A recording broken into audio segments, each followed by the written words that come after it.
Many have described this as an important economic road linking Accra, Oyibi, Dodowa, Somanya through to Akosombo, Ghana's hydropower hub. This road is also used to get to the Volta region. The satellite communities along the Adenta-Dodowa stretch are fast developing into dormitory towns for a chunk of the capital city's working class. Along the stretch are critical institutions, the St. John of God Hospital with a reputable bone center, and Valley View University. The stress of driving through this 150-meter stretch of the Frafraha portion of the road, however, leaves many drivers and passengers frustrated.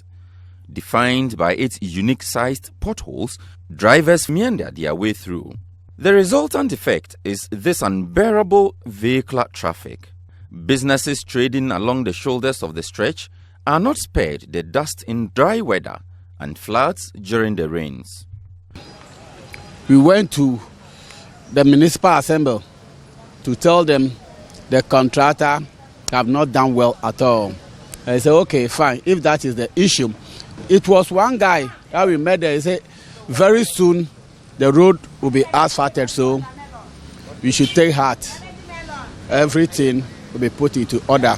So as for the road here, in fact, the contractor is not doing well at all, have not done well at all. This road, if it was left the way it was before, I think that one is better. When I say no, my problem happen, especially cars. No, if you have a potholes, hit potholes, when I'm budget in a yes, I know a harm. Naya has so a foot on high. No problem. We are appealing the government to do the road for us. This road in the morning is kind of a 5 to 6 lane road. You can imagine how drivers are struggling to dodge potholes. Consistently, you could record 1 or 2 accidents because immediately you decide to dodge a pothole. That is where another driver too wanted to dodge a pothole and you collide. And it's been a problem on my neck. The last time the contractors came on this road and I met with the engineer on site, he told me they were working on it. In fact, they worked on it from the UMAT end of it, or Mante Farm Junction, right to the Owusu Ansa Junction. Some parts that they patched has not removed, but we don't understand why from the UMAT or the Hotel Junction to the Prisons Junction always develop this kind of potholes.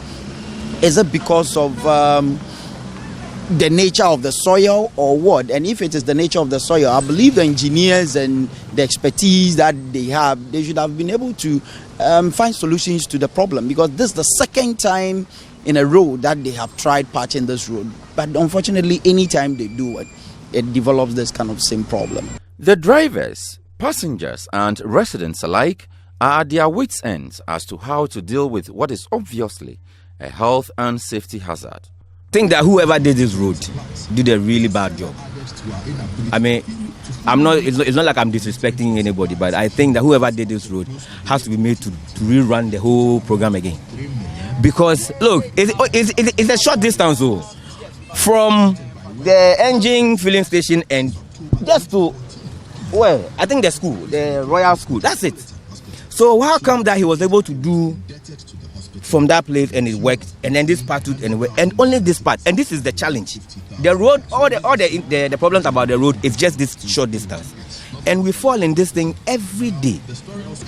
We will have to wake up as early as even sometimes 5, and you can see the road very, very bad. I mean, sometimes if you don't even take time, you have to even, when we are turning, during the potholes, we go and even hit someone. And very bad, and this road was done within 3 months ago. As you can see, our road is in very bad nature, so more trouble.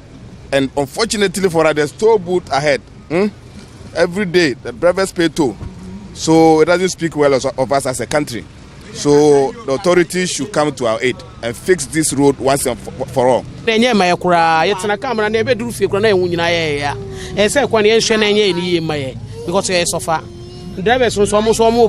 So what I say, because they drew a traffic higher because of a animal. Yeah, branding. So what I say, every car do an eye took. And some residents threaten legal action. You can see the situation now. It is very preposterous, to say the least. Getting up very early to go to work and encountering this situation does not augur well for us. It affects productivity, and then it retards development in general. Hitherto, this road was okay, and then they came, graded it, and left it like this. We were even contemplating instituting legal action against a related action against the district assembly, against the MP, and against the roads and highways. So it is very, very disturbing. It's a very disturbing situation. We hope that something will be done about it. Checks at the Adenta Municipal Assembly show that the road is under the responsibility of the Roads and Highways Authority. Though the assembly would not go on the record, our sources within say the local authority lodged complaints on the state and nature of the road with the Highways Authority for the scrapping and redressing of the surface of the deteriorated portions of the road. The assembly, according to our sources, was compelled by citizen agitation to hastily apply coating without waiting for the compaction of the base. It only lasted a few months. Well, we head to the Greater Accra Regional Office of the Ghana Highways Authorities for some answers. Regional Director of the authority, Engineer Lawrence Lamte, describes the problem. The problem we have seen there is basically drainage, how to get the water from the road away. Now, the contractor's main work did not include drainage works. So that is one of the reasons why anytime they fix the road, and it's at a junction and it's in the sag, it's like it's in the valley and at a junction. So when they fix it, after a while, it goes bad. We've been working with them to fix it permanently. So we've arranged for the contractor to go back to site immediately, clear that bottleneck there, and then clear ditches so that the water can flow across. There is a little culvert around that area so that the water can enter, and then the water can go. But who bears the cost of this shoddy work? Now, you see, the contractor has to work and has to be certified as completed before he can be paid. So whenever he does work that is not up to standard, it's not certified for payment. So this problem has been there, has been recurring. I think it has happened 3 or 4 times already in the past. We have been paid for that work. We kept asking him to go back. It is his own cost. It's on him to make sure that he does the work and does it once and for all. Because if you go back, you mobilize to site and you go and do a shoddy job and you demobilize and you have to remobilize, that's cost to you, the contractor. It doesn't make sense to do that. The Member of Parliament for the area, Yao Boabenga Samoa, however, believes a permanent solution to the problem lies in the much-touted Sino-Hydro project. I recall that late last year, there were 2 attempts to patch it. We were all very happy, but both attempts have failed. Now, my understanding is that the engineering involved there is a little heavy, and that it is best it waits for the Sino-Hydro project list, on which we are fortunate enough to have been listed as one of the first beneficiaries, where the plan is to have a dual carriage, 2-lane in, 2-lane out dual carriage from Adenta Barrier all the way to Dodowa. That's about 22 kilometers. It probably would take a special driving skill to be able to maneuver potholes such as these. You can see the drivers behind me struggling to go through them. Some accidentally fall into them. And you can imagine the damage to the cars. You can imagine the risks to the driver and the passengers.